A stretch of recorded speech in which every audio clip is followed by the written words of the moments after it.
At its largest, in 1920, the British Empire controlled roughly a quarter of the entire land surface of the planet and ruled over more than 400 million people, a population so vast that, at the time, 1 in every 4 or 5 human beings on Earth lived under British rule in some form.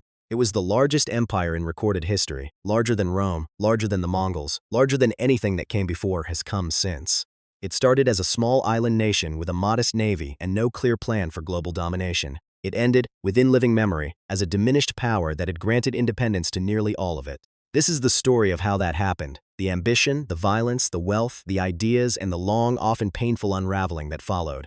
If deep historical breakdowns like this are what you come here for, go ahead and subscribe, and drop a comment letting me know where you're watching from. It genuinely helps this channel grow. Let's start at the beginning. England entered the colonial race later than Spain and Portugal, and initially with far less success. Early English attempts at overseas settlement, including the famous lost colony of Roanoke in the 1580s, simply failed. The first lasting English colony in North America, Jamestown, wasn't established until 1607, and even that survived its first years only barely, through disease, starvation, and conflict with indigenous nations who had lived on that land for thousands of years before English ships arrived. What changed England's fortunes wasn't a single dramatic event but a combination of factors: a powerful navy built up initially to defend against Spanish invasion, a growing merchant class hungry for new markets, and crucially, a new kind of institution, the chartered trading company, most famously the English East India Company, founded in 1600, which was granted a royal monopoly on trade with Asia. This detail matters enormously and gets lost in popular retellings. For much of its first 2 centuries, British expansion wasn't primarily driven by the British government directly conquering territory. It was driven by private companies, operating with royal permission, pursuing profit. Companies that gradually accumulated so much territory, military force, and political power that the line between trading company and colonial government became almost meaningless. Through the 1600s, England established colonies across the Caribbean and along the eastern coast of North America, and it's worth being direct about the economic engine underneath much of this early expansion. Sugar, tobacco, and cotton production, particularly in the Caribbean and the American South, depended overwhelmingly on enslaved labor. Britain became, over the following century, the single largest transporter of enslaved Africans across the Atlantic of any European power, forcibly transporting an estimated 3 million people under conditions of extraordinary brutality. This isn't a side note to empire's history. For well over 100 years, the slave trade was one of its central economic pillars. If one territory defines the scale and complexity of British imperial ambition more than any other, it's India. And the way Britain came to control it is one of history's stranger stories, because for the better part of a century, India wasn't run by the British government at all. It was run by a corporation. The East India Company, through a combination of military force, political manipulation, and exploitation of rivalries between competing Indian states, gradually expanded from a trading operation into the de facto ruler of vast stretches of the Indian subcontinent, commanding its own private army that, by the mid-1800s, was larger than the British Army itself. This arrangement, a private company governing hundreds of millions of people for profit, worked, from a British investor's perspective, extremely well for a long time, and worked catastrophically for many of the people actually living under it, including through policies that historians directly connect to devastating famines. That arrangement ended abruptly in 1857 when a massive uprising against company rule, triggered by numerous long-building grievances, including deep resentment over company policies and a specific, immediate spark involving new rifle cartridges that violated religious practices of both Hindu and Muslim soldiers, spread across northern India. British forces eventually suppressed the rebellion, but only after months of brutal fighting and reprisals on both sides. The British government's response was to formally end company rule entirely and take direct control, transferring India to the Crown in 1858. 2 decades later, in 1876, Queen Victoria was formally declared Empress of India, the most valuable, most populous territory Britain would ever control, still governed, notably, without any meaningful representation for the hundreds of millions of Indians living under it. By the mid-1800s, Britain had developed something genuinely unusual in the history of empires: an economic and technological engine that made controlling distant territory dramatically more profitable and practical than it had ever been before. The Industrial Revolution, which Britain led earlier and more completely than any other nation, created an almost insatiable demand for raw materials: cotton, rubber, metals, and food crops, and an equally massive need for new markets to sell manufactured goods.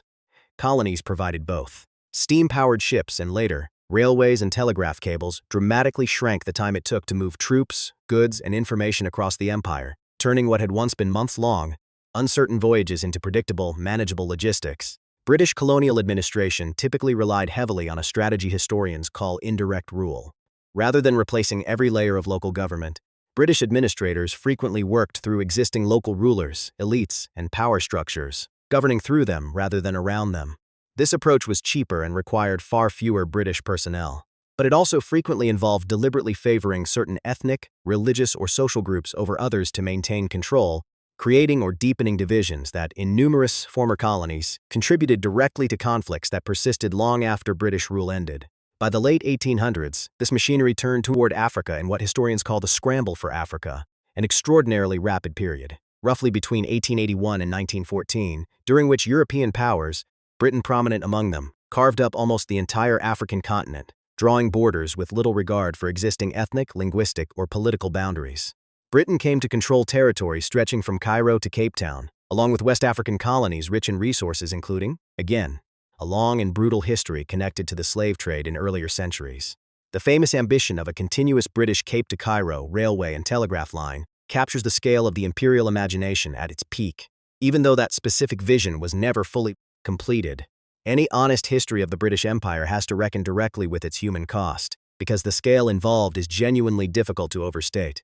Beyond the transatlantic slave trade already discussed, British colonial policy, particularly around resources extraction and land use, contributed directly to a series of devastating famines. In British India alone, historians estimate that famines during the colonial period killed tens of millions of people, with economic historians and demographers continuing to actively debate the precise scale and the exact degree of British policy responsibility versus other contributing factors like drought. But consensus among serious historians is that colonial economic policies, including grain export practices during periods of local scarcity, significantly worsened the severity and death toll of multiple major famines. Resistance to British rule was met repeatedly across the empire with serious violence. The 1919 Amritsar massacre in India, where British troops fired on an unarmed crowd of peaceful protesters, killing hundreds, remains one of the most widely cited examples and became a major turning point in galvanizing the Indian independence movement. In Kenya during the 1950s, the suppression of the Mau Mau uprising involved detention camps and documented systematic abuse that the British government formally acknowledged and apologized for as recently as 2013, decades after the fact. These aren't isolated incidents. Similar patterns, economic exploitation, deliberate ethnic and religious division, and violent suppression of resistance, recur across the history of British rule in Ireland, across Africa, across the Middle East, and across Asia. At the same time, and without erasing any of that record, historians also point to genuine, lasting institutional legacies that many former colonies retained and adapted after independence. English common law traditions, parliamentary and administrative structures, and, notably, the English language itself, which became a genuine global lingua franca partly through this history. Realities that coexist with, rather than cancel out, the record of exploitation and violence above. Serious historical accounts hold both of these realities simultaneously, rather than resolving them into a single simple verdict, because that's what the actual historical record supports. The British Empire reached its absolute maximum territorial extent not before the First World War but immediately after it, in 1920, having gained additional territory from the defeated German and Ottoman empires through the post-war peace settlements. But the war that produced that peak also fatally weakened the foundations underneath it. World War I cost Britain enormously in both money and manpower, and it also had an effect the British government hadn't fully anticipated. Colonial troops, including roughly 1.5 million Indian soldiers who fought for Britain, returned home from the war having witnessed European nations tear each other apart and having risked their lives for an empire that continued denying them basic political rights at home. This contradiction fueled independence movements across the empire throughout the 1920s and 1930s, most visibly in India under the leadership of figures including Mahatma Gandhi, whose campaign of organized, disciplined, nonviolent resistance became one of the defining independence movements of the 20th century. World War II delivered the more decisive blow. Britain emerged from the war victorious but financially devastated, deeply in debt, and no longer able to project the kind of global military and economic power that maintaining a worldwide empire required. The war had also badly damaged British prestige in Asia specifically. The rapid, humiliating fall of the supposedly impregnable British fortress at Singapore to Japanese forces in 1942 shattered, for millions across British Asian colonies, the assumption of British invincibility that had underpinned colonial authority for generations. In 1947, in the empire's single largest and most consequential act of decolonization, Britain granted independence to India, splitting the territory into two separate nations, India and Pakistan, in a hurried, poorly planned partition that triggered one of the largest mass migrations in human history and communal violence that killed, by most historian estimates, somewhere between 1 and 2 million people. It remains to this day one of the most catastrophic humanitarian consequences of how a colonial withdrawal was actually carried out. What followed India's independence was, over the next several decades, a broad and largely sustained wave of decolonization across the remaining empire, though the process was far from uniform in either pace or peacefulness. Some transitions were comparatively negotiated and gradual. Others involved serious, sustained violence, including prolonged colonial wars and insurgencies in territories including Kenya, Malaya, and Cyprus, among others, where independence movements clashed directly and violently with British forces determined to maintain control for as long as possible.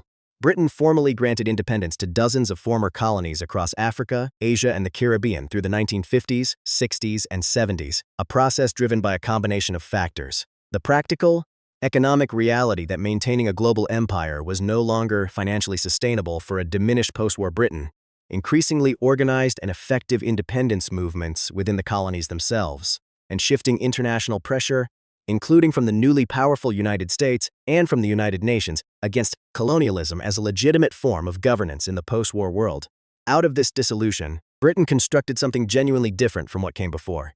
The Commonwealth of Nations, a voluntary association of mostly former colonies, connected by shared historical ties but explicitly without the coercive political and economic control that had defined the empire itself. It's worth noting how unusual this transition actually was in the broader history of empires. Most great empires throughout history ended through military defeat or violent internal collapse. The British Empire, while its ending was accompanied by real and serious violence in multiple specific territories, dissolved primarily through a sustained, decades-long negotiated withdrawal, a genuinely distinctive way for an empire of this scale to conclude. By 1997, when Britain formally handed Hong Kong back to China in the empire's symbolically final major transfer of territory, the British Empire that had once ruled a quarter of humanity had shrunk to a small handful of scattered overseas territories, most of them tiny islands with populations in the thousands. The legacy of everything that happened in between remains, genuinely and legitimately, contested, visible today in the borders of dozens of modern nations that were drawn by British colonial administrators with little regard for the people living inside them, in the global spread of the English language and British legal and political institutions, in ongoing economic relationships shaped by centuries of extraction, and in serious, still unresolved public conversations within Britain itself and across its former colonies about how that history should be remembered, taught, and, in some specific and increasingly common cases, formally acknowledged and repaired. 400 years, a quarter of the Earth's surface, 400 million people at its peak, and an ending that came not from a single dramatic collapse but from a long, uneven, often painful negotiation between an empire that could no longer sustain itself and peoples across the globe who had never stopped working toward the moment they'd finally be free of it. If this gave you a clearer, more complete picture of how the British Empire actually rose and fell, hit like, subscribe if you're not already, and let me know in the comments. Which part of this history did you already know, and which part surprised you? And tell me which empire you want covered next.